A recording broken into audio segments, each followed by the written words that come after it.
December 1944. In the frozen Ardennes forest, a surprise German offensive tore through Allied lines, plunging Europe into a desperate winter battle for survival.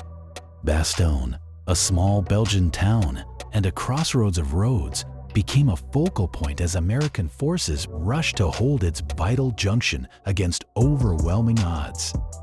The 101st Airborne Division, recently arrived from England, dug in amid snow and ruined buildings, transforming civilian streets into defensive lines and narrow killing zones. Communications were strained, supplies thin and bitter cold, seeped into men and machines. Yet resolve hardened as radios crackled and orders were given in hushed tones.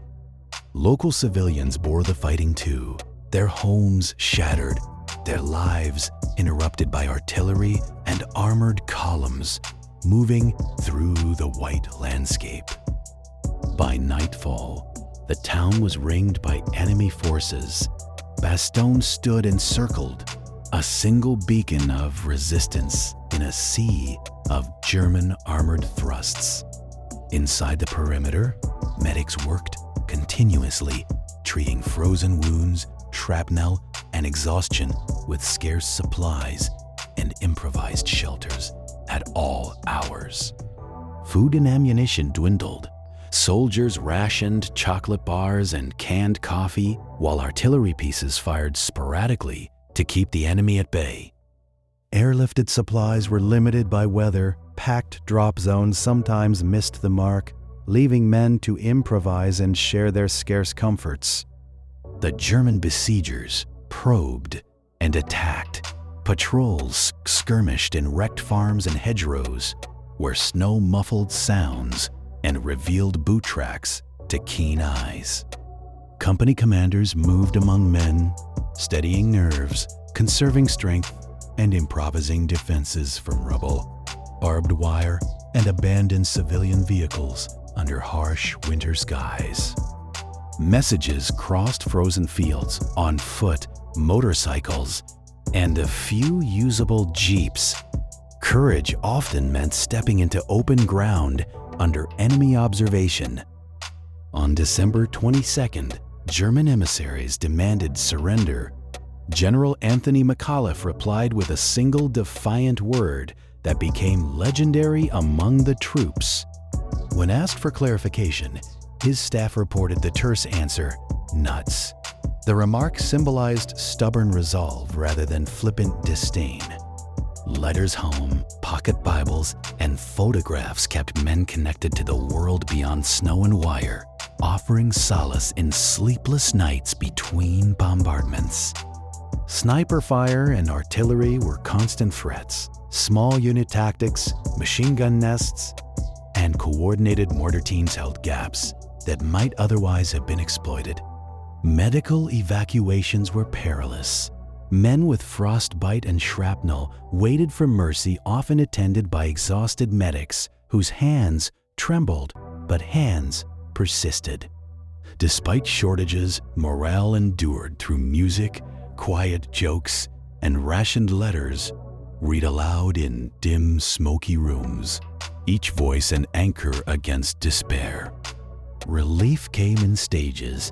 General George S. Patton's Third Army punched westward, fighting through forests to open a corridor to the surrounded town by Christmas Eve. The sight of Allied tanks and columns breaking through lifted spirits. Wounded men received better care and supply lines finally began to run again. But victory was incomplete. Streets were ruins, civilians were displaced, and the landscape bore the scars of bombardment and burning vehicles. Casualties were heavy. Hundreds of Americans and Germans lay dead or wounded within a small radius, their names later carved into regimental histories and memory. After liberation, soldiers sifted through wreckage and tried to rebuild trust with local residents, sharing food, warmth, and small acts of compassion amid ruin.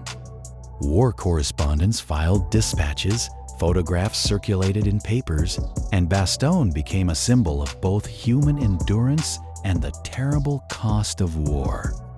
Decades later, veterans returned for quiet reunions, their uniforms replaced by civilian coats, their faces bearing memory lines of frost and fire.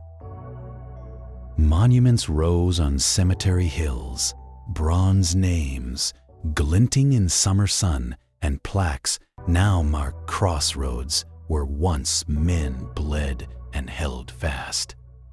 Historians studied dispatches, tactical maps, and eyewitness accounts to understand decisions made under fog, cold, and the fog of war.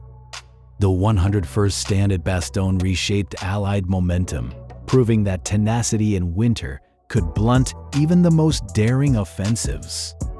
We remember not only strategy and statistics, but the human cost: letters unopened, lives redirected, and families forever altered by a few cold weeks.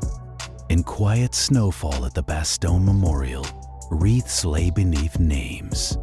We pause, listen, and vow to honor sacrifice, so such winters are never forgotten.